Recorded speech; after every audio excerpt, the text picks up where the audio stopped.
Ok, c'est parti. Voilà, le Buongiorno. labo est là. Ah, c'est parti mon kiki. Alors, je suis un peu en retard parce que comme je le disais à Maya, je suis allé acheter un camélia grand modèle que j'ai payé une fortune. Il y a une promo en ce moment un peu partout dans tous les grands magasins et notamment chez Lidl. J'ai acheté mon camélia 7,78 €. Wouh, pas Wouh! cher. Wouh, bah c'est pas cher. Et en plus, il a des fleurs énormes, il est magnifique. Ouais. Oui, d'ailleurs, ce qui est marrant, c'est que Guylaine m'a dit tu aurais pu en acheter un deuxième, parce qu'on en aurait mis deux sur la terrasse. Pas sur la terrasse, sur le balcon, puisqu'on va avoir un balcon. Enfin, bref, j'y retournerai après avoir déjeuné, parce que je n'ai pas déjeuné, bien sûr. Alors, Alors, petite nouvelle qui m'attriste. J'ai pas le droit d'aller au jardin. Au jardin bah non. parce Pourquoi tu n'as que pas le droit d'aller au jardin? parce que c'est pas considéré comme un lieu de confinement, que même si c'est 250 mètres carrés, on n'a pas le droit de se trimballer comme ça. Donc, ils ont fermé les jardins familiaux et Oh, quelle connerie. bah, ça va être Je- catastrophique pour la plantation, etc. quoi. En fait, la gestion du Non, jardin en non, elle-même. ça ira. Non, parce qu'il refait froid, donc ça va retarder un petit peu ça va retarder même notablement Mm. la floraison, donc t'inquiète. Il n'y a pas d'image. Si, il y a de l'image. Attends, on me dit il n'y a pas d'image. Ah bon? Si. Il n'y a pas d'image. Vous voyez pas Si, il y d'image? a d'image. Mais qu'apporte le flacon pourvu qu'on ait le son. Vous ne voyez pas? Attends, je pose la question. En plus, j'ai plus de souris parce que je travaille avec un matériel qui est ancien. Voilà. Erreur de chargement. Mhm. Bon. Pourtant, la vidéo, elle a bien été. Vous ne voyez pas? Oui, il y a l'image. Si, Denise dit qu'il y a l'image. Ouf! Ouf! Ah, alors c'est quelqu'un qui a un problème. Connectez-vous! Non, mais c'est parce qu'en fait, il y a des gens qui doivent avoir des problèmes de connexion. Et parfois l'image passe, parfois l'image passe pas, le son passe, le son passe pas. Voilà. Donc, J'aime oui. pas quand je vois pas ta tête. Je vois que tes mains qui s'agitent, c'est tout. Ah bon? Bah oui, je te vois rien. J'ai une vue imprenable sur ta vaisselle, mais à part ça. Mais c'est normal. C'est normal. Moi, je te tourne vers l'écran pour que les gens te voient. C'est ça qui est intéressant. Ouais, Sinon, bien si sûr. tu me regardes, moi, Regarde, je t'avais- c'est moins ben intéressant voilà, quand même. Les gens te voient pas. Mais si, moi, puisque je suis sur l'écran. Non, t'es pas sur l'écran. Ah Non, bon, non. bah mets-moi sur Pour être sur l'écran. l'écran, il faut que tu sois comme ça. Ah bon, faut que je sois comme ça. Voilà. J'aime pas. Alors, attends. Comme ça, alors. Oui, là, c'est mieux. Oui, là, je préfère. Attends. Ah oui, là, voilà. C'est comme ça que tu t'es mise hier. Sauf que t'arrêtes de gigoter parce que... Arrête de parler. Mais les gens te voient mal, par contre. Ah bon? Bah oui, parce qu'il y a du reflet. C'est pour ça que j'ai... Ah Ah, bon. là, c'est bien. Là, c'est bien. Bon. Là, normalement, Voilà, tout le c'est monde bien, te voit. Je dois avoir les cheveux un peu ébouriffés parce que... J'essaye d'augmenter un peu Voilà, que ce soit parfait pour tout le monde. Voilà. Est-ce qu'on est bien là? oh, j'ai faim. J'ai J'ai faim. faim. Ok. J'ai faim. Ah, je vois une nana qui passe avec un camélia dans les bras. Perdant ton temps qui me dit, mais j'y suis pour rien, moi, c'est pas moi qui commande le son et l'image, c'est Maya, hein, faut pas croire. Je Est-ce viens de qu'on voir. est-ce qu'on peut prendre des EPS? Première question de Michel. C'est quoi des EPS? Des phytoliquides. Qu'est-ce que c'est que ce truc-là? Ben, je Et sais pas, faudrait EPS. donner un exemple, peut-être. Oui, oui. Alors pour Denis, c'était mieux dans l'autre angle, mais bon, ça fonctionne pas de chez moi pour Gisèle. Ils sont jamais contents. Euh, Est-ce qu'on peut prendre le Risacol seul pour baisser le cholestérol génétique? Bah oui, bien sûr, si vous n'êtes pas... Mais les autres compléments sont faits pour réparer le foie en général. Quand on a un cholestérol génétique, le foie a du mal à travailler correctement. C'est pour ça que je prends tout le temps de quoi réparer mon foie. Je les prends sans arrêt, les chronohépas, les chronojoker. C'est pas obligatoire, mais je me sens beaucoup mieux quand je les prends. Mon foie fait mieux son boulot. Et puis surtout, je peux faire la faites de temps en temps, sinon je pourrais pas. Alors, si malheureusement votre cholestérol est génétique, c'est plus important pour vous de prendre les compléments alimentaires pour que votre foie reste bien opérationnel. Parce qu'un cholestérol génétique, ça correspond à un foie qui malheureusement ne fonctionne pas très bien en général et qui est beaucoup plus sensible que la moyenne. C'est une question intéressante parce que c'est vrai que on a plus de précautions à prendre quand on souffre d'une hypercholestérolémie génétique, ce qui est mon cas. C'est pour ça que je n'ai pas d'état d'âme et que je prends très régulièrement les chronoEPA, les chronojoker pour éviter d'être embêté. Alors, ce qu'on peut faire éventuellement, si vous avez facilement des nausées quand vous mangez gras ou autre, ça veut dire que votre foie sécrète mal. Dans ce cas-là, si vous ne voulez prendre qu'un des deux compléments alimentaires, il vaut mieux prendre le chronojoker. Ça pouque. Ça a coupé un petit peu sur ta dernière phrase, Alain. Parce que le chronojoker... Alors, parce que le chronojoker aide le foie à sécréter de la bile, c'est-à-dire qu'il aide la digestion elle-même. Et alors que le chronoEPA, lui, est fait pour réparer le foie. Et si vous en avez pris suffisamment longtemps, votre foie fonctionne forcément beaucoup mieux. Mais il a toujours cette fragilité qui consiste à difficilement gérer les acides biliaires. Et il vaut mieux qu'il ait suffisamment de bile à fabriquer d'abord pour pas que vous ayez une sensation nauséeuse après certains repas, surtout le petit déjeuner. Ça, c'est un signe. Si vous avez des nausées après le petit déjeuner, votre foie fonctionne mal. Ça, c'est clair.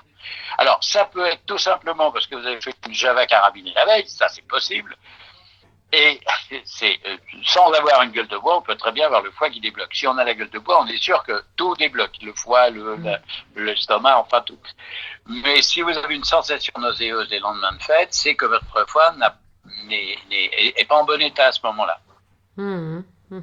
C'est pour ça que quand les gens sont en voie de guérison de leur hypercholestérolémie fonctionnelle, je continue à leur donner fonctionnelle et a fortiori bien sûr génétique. Je leur recommande de prendre deux chronojoker avant et après les repas de fête pour aider le foie à mieux. J'appelle ça d'ailleurs l'anti-gueule de bois. Pour rigoler, mais c'est vrai. Voilà. Question. Alors, Macou, elle demande, je prends un petit déjeuner, 120 grammes de fromage et 60 grammes de pain, je fais 1m57 pour une femme, et je déjeune à mon avis de 250 grammes de viande et 5 centilitres d'accompagnement, puis une barre avant de dormir, au top, merci. Voilà, c'était pas une question, c'était une affirmation. C'était merci beaucoup, c'est top comme ça. Avec ce que vous faites, il n'y a pas de danger. Vous ayez faim pour dîner. Hein. C'est bien si vous dormez bien, si vous êtes impeccable, ça va vous permettre de mincir et de rester mince surtout, parce que c'est ça d'important. Donc elle a réduit son accompagnement à 5 centilitres au lieu de 10 pour 1m57. Ouais, c'est bien. C'est bien. Voilà. Donc Espelette dit jamais en dessous de 10 centilitres d'accompagnement, mais c'est parce qu'elle n'était pas là. Je crois qu'elle était là, ou je ne sais plus si elle était là hier ou pas. En tous les cas, on a dit hier qu'on pouvait adapter en période de confinement l'accompagnement et réguler pour baisser un petit peu, parce qu'on n'a pas besoin de la quantité classique. Exactement. J'ai même ajouté, Spelette, qu'on pouvait également, si on est totalement immobile, si on ne fait strictement rien, aucun effort physique, on peut remplacer par des légumes le midi. On peut remplacer les féculents par des légumes, par la même quantité de légumes que le soir, le midi. Voilà. Mais il est évident que si on commence à bouger un peu, ou ne serait-ce que faire épousseter la maison et faire du ménage, il est évident qu'il vaut mieux prendre les féculents. Alors, chronojoker, c'est pour les cavaliers, dit Ellie. Oh. Très drôle, très drôle. Je ne fais pas pire. Hein. Justement, j'étais sur un site, j'étais inscrite sur un site internet qui parlait c'est de la rédaction d'histoires, etc. Et justement, il y a des défis comme ça qu'ils ont mis en place, et notamment être en capacité d'utiliser 10 mots différents et de rédiger une histoire avec ces 10 mots. Mais ces 10 mots n'étant pas en correspondance vraiment, n'ayant pas une correspondance lexicale franche, en fait, il fallait utiliser différents niveaux de langage. Et c'est ce qu'est en train de faire Ellie. Voilà, c'était pour la petite histoire. À moi de raconter des histoires. Pardon. Bonjour, je suis novice en chrono. Faut-il commencer la chrono express avant le chrono confort ou ce n'est pas nécessaire? Merci beaucoup pour votre Alors, réponse. Marina. c'est une bonne question. C'est une bonne question. Ça dépend simplement de l'alimentation. Ça a coupé. Faut reprendre à ça dépend. Tu reprends Ouais. à ça dépend. C'est une dame ou un monsieur? C'est une dame, elle s'appelle Marina. C'est une dame. Bon, bonjour Marina. Si vous êtes une mangeuse de viande normale, vous n'avez pas besoin de démarrer par le démarrage express. Si, en revanche, vous avez du mal à manger de la viande, le démarrage express sera très très utile. Parce qu'il vous permettra de vous réhabituer à manger correctement, il est fait pour ça. D'autre part, autre indication du démarrage express, c'est si vous avez un énorme surpoids, que ça vous gêne énormément. Profitez à ce moment-là du fait que nous sommes tous confinés, puisque vous n'avez pas beaucoup d'efforts à faire. Ça peut être très intéressant pour vous également de faire le démarrage express. Que je ne recommande pas aux gens très actifs et mangeurs de viande. C'est pas la peine pour eux de faire ça. Ça marche tout aussi bien. En revanche, si on est un petit mangeur de viande, ou si on a beaucoup de poids à perdre, et qu'on ne bouge pas parce qu'on est confiné, je n'oublie pas que certaines gens continuent à travailler malgré le confinement, dans ce cas-là, on peut très bien réduire considérablement sa quantité de féculents. C'est ce que j'ai fait parce que, à part une course pas tous les jours pour aller chercher des aliments où on s'aperçoit qu'on n'a plus de moutarde. Il faudra que j'aille chercher de la moutarde. Bon, je vais aller chercher de la moutarde. Mais je me contente de petites courses. Je fais pas grand-chose comme course. Je me répands pas à passer des heures. Alors l'avantage, c'est qu'aux heures où je vais, il y a personne parce que je choisis soit très très tôt le matin à l'ouverture, mais il y a déjà du monde. Soit le midi, et là il n'y a plus personne, ce qui est très pratique. C'est pour ça que je prends un peu de retard d'ailleurs. Tout de suite, ça permet de manger moins, mais souvenez-vous, je vous l'ai expliqué hier, moins de féculents, moins de légumes, mais pas moins de fromage, pas moins de pain, pas moins de viande. On peut réduire le pain aussi. Donc on réduit ce qui sert à faire des efforts physiques, on ne réduit surtout pas ce qui sert à reconstruire son corps. N'oubliez pas que pour ne pas attraper ce foutu coronavirus, ou pour y résister facilement, il faut être carnivore. Vos pouvoirs immunitaires à tous et à toutes sont gérés par la quantité de protéines que vous avez à votre disposition dans votre circulation sanguine pour assurer votre défense. Macron a dit que c'était une guerre, c'est vrai, notre président n'a pas tort, mais c'est une guerre de nos protéines et de nos moyens de défense contre l'invasion des virus. Et c'est une guerre que nous livrons tous, les uns et les autres, les unes et les autres, contre cette infection. Quelles sauces sont possibles le midi avec un cholestérol génétique? J'avais vu sur Instagram l'avocat autorisé le matin, vrai ou faux? Non, l'avocat, c'est pas interdit le matin, mais c'est pas une bonne idée, parce que l'avocat, à la rigueur le midi, mais l'idéal de l'avocat, c'est soit au goûter, soit au dîner, parce qu'il est très riche en oméga 3, et il a l'avantage de ne pas être sucré, pour ainsi dire. Donc, un avocat au goûter, c'est bien. Bon, d'accord, je rajoute dedans du miel ou de la confiture, parce que j'adore ça. C'est pas très raisonnable, d'accord. Pas raisonnable, docteur. C'est vachement bon. Mais comme les gras, non, si je mettais de la confiture sur du saucisson, ça serait vraiment une idée à la con. Surtout que ça ne doit pas être bon. Quoique, on ne sait jamais, les Anglais inventent des trucs pires que ça. Mais en revanche, prendre un oméga 3, un aliment riche en oméga 3 le matin, c'est pas forcément la meilleure idée. Il vaut mieux que vous preniez carrément, si ça vous fait envie, que vous preniez du saucisson, même si vous avez une hypercholestérolémie génétique. Condition que ce soit au moment, dans l'heure du lever, au moment du petit déjeuner. Et l'avocat, on peut le prendre en légumes le midi aussi si on veut, c'est pas très sucré. Mais enfin, je trouve que c'est plus sympa de prendre le soir avec de la vinaigrette ou au goûter avec, je le disais tout à l'heure, de la confiture ou du miel. Ok, voilà pour l'avocat. Il y a Michel qui nous pose une question, qui a posé la question tout à l'heure d'ailleurs sur les phytos quelque chose. Elle dit, je recommence, désolée. Puis-je prendre des EPS, c'est-à-dire des extraits de plantes standardisés? Ce sont des extraits de plantes concentrés avec de la glycérine, très très efficace en phyto. En tous les cas, merci pour ce rendez-vous et prenez soin de vous. Je fais mon stock de viande, poisson et fromage. Il me manque le camélia. Ah, ben Guylaine est passé dans le salon avec le camélia, j'ai pas le temps de mettre le téléphone pour la regarder. Ah, il est chouette, 7,78 € pour une belle plante comme ça, j'avoue que j'ai pas pu y résister. Okay. Mais non, puis là où on va, on n'a pas de plante encore, puisqu'on change d'appartement, donc on est entouré de quand même 40 mètres de long de plantes sur nos terrasses, ça nous fait un peu drôle. On a 100 mètres carrés de terrasse, on va plus avoir que 15 mètres carrés même pas, je crois que ça doit être 10 mètres carrés ou 12 mètres carrés de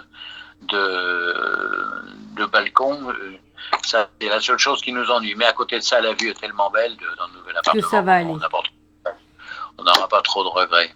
Alors, les EPS, extraits de plantes standardisés. Alors, moi, j'ai lu quelque chose sur les plantes. Alors, bien sûr, mais ça dépend. Si vous voulez, ce qui compte, c'est pas tellement les EPS. D'accord, je viens d'acheter, par exemple, moi, non pas des EPS, mais tout simplement des plantes de la verveine, de la vigne rouge pour Guylaine, pour ses jambes, parce qu'elle a des impatiences la nuit, comme elle peut plus marcher beaucoup. Elle a des impatiences la nuit, donc j'ai acheté de la vigne rouge. J'ai acheté du tilleul parce que c'est un calmant. J'ai acheté de la verveine parce que c'est un tonique apaisant. Et et de la camomille, bien sûr, pour dormir paisiblement. Toutes ces tisanes sont extrêmement utiles aussi. Bon, faut pas acheter n'importe quelle tisane, tout comme il ne faut pas acheter n'importe quel EPS, parce que vous pouvez avoir des soucis de surdosage, vous pouvez avoir les plantes, contrairement à ce que vous pourriez croire les uns les autres, sont très efficaces. Il faut savoir que toute la pharmacopée actuelle chimique n'est que la copie de toute la pharmacopée naturelle chez nos pharmaciens d'il y a encore pas très longtemps. On vendait encore pas mal de phytothérapie en pharmacie. Du temps de mon frère, il en vendait énormément parce qu'il était en plus phytothérapeute et il était diplômé en galénique, c'est-à-dire en compétition. Ouais. La galénique, c'est une spécialité des pharmaciens, c'est très intéressant. Il était très calé là-dessus et il en connaissait un rayon. Alors, moi je rajouterais par rapport à ce que tu dis, c'est qu'il y a certaines plantes, et notamment des huiles essentielles qui sont anti-inflammatoires, et là pour le coup, il faut absolument pas les prendre. Donc je cite par exemple la Gaultérie, le giroflier quand on a des petits problèmes dedans. Enfin voilà, ces plantes-là, il faut pas les prendre ces huiles essentielles, sous forme d'huile essentielle surtout.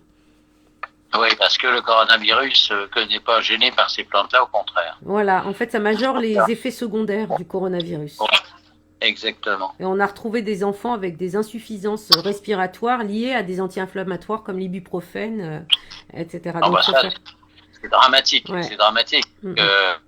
Il faut exciter les défenses et le fait de prendre des anti-inflammatoires réduit les défenses. C'est ça le drame. J'en suis toujours à me poser la question pour l'aspirine d'ailleurs, parce que je suis quand même assez épaté dans la mesure où, quand il y a eu l'épidémie de grippe en France qui a tué, je sais plus de 10 000 ou 15 000 personnes, c'était dans les années 70, c'était redoutable, on utilisait que de l'aspirine. D'ailleurs, le paracétamol n'existait pas à l'époque, comme ça il n'y avait pas le choix, mais on donnait systématiquement de l'aspirine. Ça m'amuse d'ailleurs quand je vois que surtout pas d'aspirine, c'est un anti-inflammatoire. Oui, mais il y a anti-inflammatoire et anti-inflammatoire. L'aspirine n'a jamais diminué le pouvoir respiratoire, de qui que ce soit. Et quand cette grippe-là a été redoutablement plus redoutable que le coronavirus, d'ailleurs, elle était beaucoup plus mortelle puisqu'il y a eu des milliers et des milliers de morts. Je ne sais plus combien il y en a eu, mais il y en a eu un sacré paquet. Il y en a eu en tout cas certainement plus que ce qu'il y en a en Italie, et elle a le record mondial, la pauvre Italie en ce moment. Je suis tout cœur avec les Italiens, c'est des gens que j'aime beaucoup. Ils sont un peu emmerdants, mais ils sont très marrants. Ah oui, ils sont charmants. Mais ça a coupé. Ça a coupé.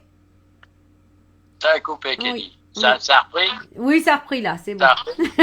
Alors, je termine en disant que les Italiens ont leurs défauts comme les Français, mais ils ont le mérite d'avoir énormément d'humour, et ça, comme vous pouvez vous en douter, j'adore. Et ils sont très, très amicaux.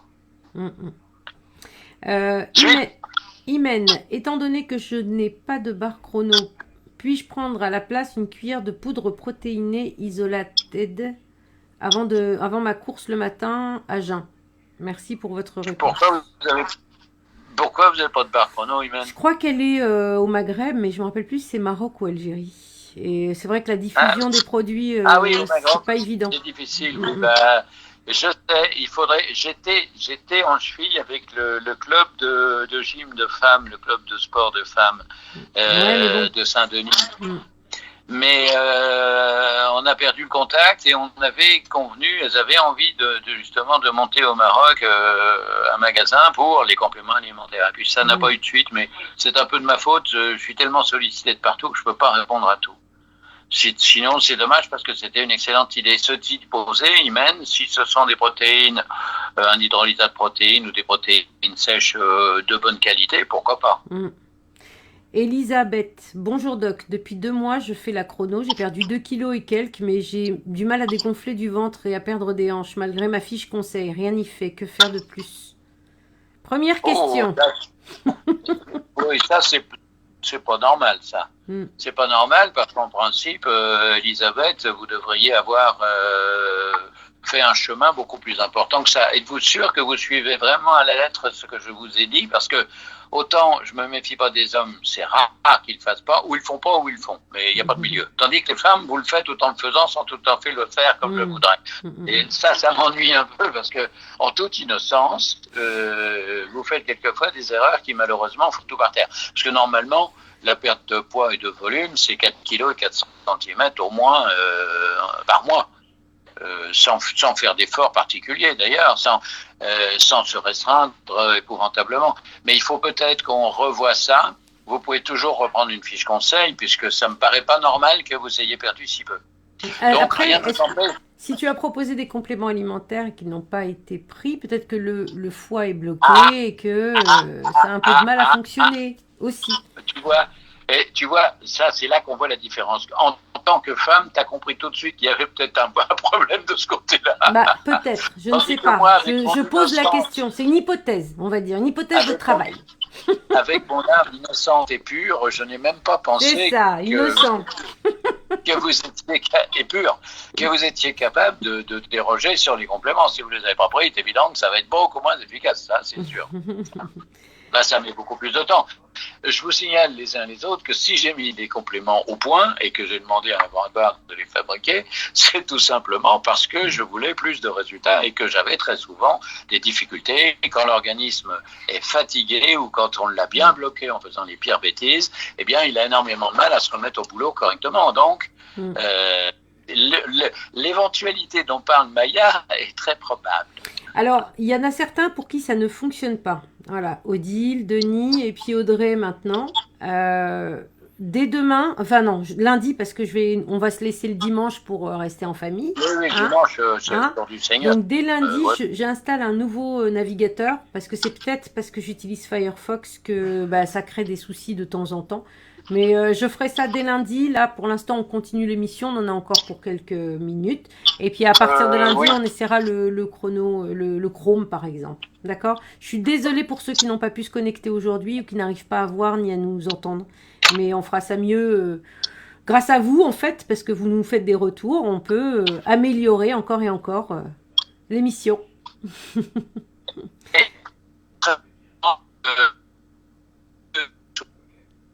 Ne pas, comment dirais-je, apitoyé par les efforts que nous faisons. Très sincèrement, en toute honnêteté, on adore ça aussi bien Maya que moi. Voilà, donc nous ne sommes pas à plaindre loin de là. Il y en a beaucoup qui nous remercient, mais c'est vrai qu'on aime être avec vous. C'est très gentil. C'est très gentil, mais vous le savez, je l'ai déjà dit hier, on adore être en contact avec vous et ça devient même une drogue, je trouve. On peut plus se passer de vous. Il y a Sophie même si c'est plus difficile, le contact, parce que moi je ne vous vois pas du tout, bien sûr, et puis là je me vois sur un petit bout de rien du tout, c'est rigolo. Alors que moi j'ai ma grosse tête là bien en face. Oui, moi j'ai un tout bécole, j'ai un tout petit machin. Non, mais c'est pas grave, hein. Ça m'est égal. Le tout, c'est qu'on puisse discuter. Exactement. Dernière question, une dernière pour la route, et puis on va être forcé de vous quitter parce que je crève de faim, très sincèrement. Un gargarisme d'aspirine pour un mal de gorge, c'est risqué? Écoutez, après ce qu'on a raconté sur l'aspirine et le fait qu'un anti-inflammatoire posé directement dans la gorge, même si c'est un anti-inflammatoire différent des autres, très sincèrement, même pour moi, je n'oserais pas. Rien ne va m'empêcher. Si jamais je vois que je monte en fièvre aussi ou ça, je vous cacherai pas que je prendrai un gramme d'aspirine, parce qu'ils sont bien gentils avec leur truc. Je me suis toujours soigné à l'aspirine et j'ai toujours soigné mes syndromes grippaux à l'aspirine. Je suis quasiment insensible à la grippe, donc ça m'empêchera pas. Mais un gargarisme à l'aspirine, très sincèrement, je vous conseille pas. En revanche, ce que vous pouvez faire, c'est une tisane avec du miel. Pas à la fin d'un repas, s'il vous plaît, parce que alors là, vous flanquez votre repas par terre. Mais dans l'après-midi, dans la journée, ou au goûter, ou le soir, ou même en milieu de matinée, une tisane bien chaude avec une bonne cuillerée à soupe de miel dedans. Un, c'est délicieux, ça va vous faire du bien dans la tête. Et puis deux, ça vous fera beaucoup de bien dans la gorge, parce que le soir, Kylian et moi, avant de nous coucher, nous prenons chacun une cuillère à soupe d'huile d'olive, ça va pour la tête, de miel, de préférence un miel qui vient de chez une amie, il est délicieux. Et très sincèrement, nous dormons comme des bébés. Tu veux dire que on peut, quand on a des problèmes de gorge uniquement, prendre une tisane de miel, hein, pas au quotidien, pas parce que c'est bon, mais Allez, c'est le corona, on va se faire plaisir. Donc, on dit que ces conseils que tu donnes là tout de suite, c'est juste pendant le confinement, on est d'accord? Voilà, c'est pendant le confinement. Ah oui, après, je ne m'entends pas, non, mais sans blague. Bah oui. Il faut bien que vous ayez quelques petits bonheurs confinés, mais heureux. Voilà, c'est ça. Imen disait qu'elle était à Dubaï, en fait. Pas ni à Alger, ni au Maroc, elle est à Dubaï. Mais oui, que je suis bête. À Dubaï, il n'y a pas de livraison de machin à Dubaï. Je sais pas, c'est pas moi qui m'en occupe, cher Alain. Il faudrait, ce que vous devriez faire, Imen, c'est envoyer un petit courriel sur Biochrono, sur contact@biochrono.net, c'est Valérie qui dirige ça, et lui demander de voir avec le laboratoire s'il ne pourrait pas faire un contact avec Dubaï. Si ça se trouve, vous pourriez d'ailleurs vous en occuper si ça vous amuse. Parce qu'il n'y a pas de raison, il y a des accords qui peuvent être pris, mais ça vaut le coup de demander, hein, on ne sait jamais. Parce que Dubaï, c'est quand même important, il y a beaucoup de population à Dubaï. Et une population en général aisée, donc même si les droits sont supérieurs à la normale, ça m'étonnerait que les habitants de Dubaï n'aient pas les moyens de les payer. Dubaï, c'est pas la pauvreté. Hein. Alors, il y a Martine qui dit que Bayer a perdu le brevet de l'aspirine au début de la guerre de 14. Martine K. Exact. Et les ventes ont explosé au même rythme que la grippe espagnole. Grâce à ce médicament, les hémorragies respiratoires ont aggravé l'état de tous les malades et les décès. François Carré. Oui, car. Alors, oui, à partir du moment où il y a des qui entrent et qui une de coagulation, il est évident que l'aspirine devient dangereuse. Guylaine ne peut absolument pas prendre d'aspirine. Elle est sous clopidogrel, qui est un médicament qui diminue volontairement pour assurer sa circulation du sang, qui augmente la fluidité sanguine. Il est évident que si je lui file un comprimé, un gramme d'aspirine, je suis bon pour l'emmener à l'hôpital en réa immédiatement. Hein. Évidemment, il y a des cas spécifiques et la grippe espagnole a été une grippe hémorragique qui est quand même relativement rare. A priori, le coronavirus n'est pas... je sais bien. A priori, le coronavirus n'est pas une affection de ce style, ne provoque pas d'hémorragie, mais c'est pas la peine d'aller les rechercher. C'est pas la peine de risquer, si vous voulez. À côté de ça, il y a eu aussi la grippe dont je parle, c'est pas la grippe espagnole, je n'étais pas né, hein, mais je parle de la grippe qui était dans les années 70. On a soigné toute la population avec de l'aspirine et rien que de l'aspirine, et je peux vous dire que je n'ai eu dans les centaines et les milliers de gens que j'ai vus pendant plusieurs mois, je n'ai pas eu un seul accident lié à l'aspirine. Sauf, bien entendu, que je faisais extrêmement attention, comme tous mes confrères, aux contre-indications de l'aspirine chez certaines affections. Évidemment, chez les femmes pendant leur cycle. Voilà. C'est évident. C'est évident. Tout médicament, de toute façon, et ça, François Carr, que je salue, le connaît bien, tout médicament, puisque François a une formation biologiste, il est pharmacien. Chrono-expert aussi. Et il est chrono-expert. François connaît bien toutes les contre-indications de tous les médicaments et il vous dira comme moi que tout médicament efficace a forcément des effets secondaires qui peuvent être dangereux et que donc on ne doit les utiliser qu'à bon escient. Ce qui est valable d'ailleurs pour les EPS dont on parlait tout à l'heure. Oui, tout à fait. Faut se méfier. Ça n'est pas parce que ce sont des extraits sur des bases d'huile que c'est sans danger. Il faut faire attention. On ne fait pas n'importe quoi. Sur ces bonnes paroles et ces avertissements, je vous fais la bise à tous et à toutes parce que ma chérie vient de me faire signe avec des gestes à l'indienne qu'elle avait faim et qu'elle avait l'estomac qui faisait glou-glou. Donc, je vais me diriger vers la salle à manger. Il y a Laurent qui m'a dit exactement la même chose. Il me fait quoi? Tu fais une émission? J'ai faim, moi. Mon père est un glouton. Voilà. Non, il avait faim, c'est l'heure. Mon père spirituel. Rassurez-vous, parce qu'il a quand même 20 ans de moins que moi. Alors, 25 même, non? Oui, il faut prendre... Bon, allez, on y va parce qu'il y a... Allez, hein. On voit ça lundi. Ok. On se fait des bisous virtuels, ça c'est pratique. Et on améliore tout pour lundi. Bisous. Et Maya nous améliore tout pour lundi. Mais on est toujours meilleurs les uns les autres, de toute façon. Allez, au revoir. Salut. Salut.